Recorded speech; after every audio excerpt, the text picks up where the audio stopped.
the student finance loan company in Nigeria that is responsible for the disbursement of student finance to students in Nigeria is being accused of corruption. The government allocated 100 billion naira, for student loan to be paid to students in order to fund their university fees and maintenance grants. Out of the 100 billion naira, 71.2 billion is already missing. That equates to about 67 million US dollars. The ICPC, which is an anti-corruption agency in Nigeria, disclosed that 71.2 billion of that fund could not be traced to the respective student that they have paid that money to. You see, Nigeria is so corrupt. The level of corruption in Nigeria is beyond redemption. See, that equates to about 70% of the fund being stolen by civil servants and politicians.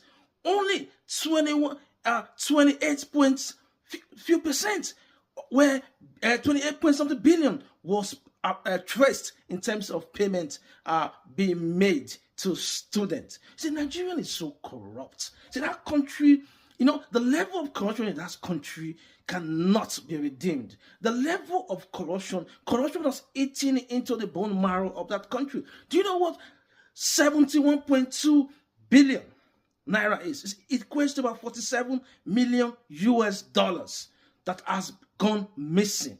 It is absolutely ridiculous. A country where people seize the resources of the country as a plot to better their lives. They are not employed into the system to improve the system of the Nigerian state, but they are there to loot the institutions and the resources of the country for their own betterment and that of their family. You see, people get into government in Nigeria not because they want to serve the nation, not because they have something to offer, but because of what they could gain from the system. See, this country, when I look at the Nigerian situation sometimes, I do not believe Nigeria can be redeemed because the level of corruption, corruption in the civilian government in Nigeria is escalating at an alarming rate. During the time of the military, we do not used to hear so much level of corruption, but corruption in the democratic dispensation of Nigeria is just beyond belief.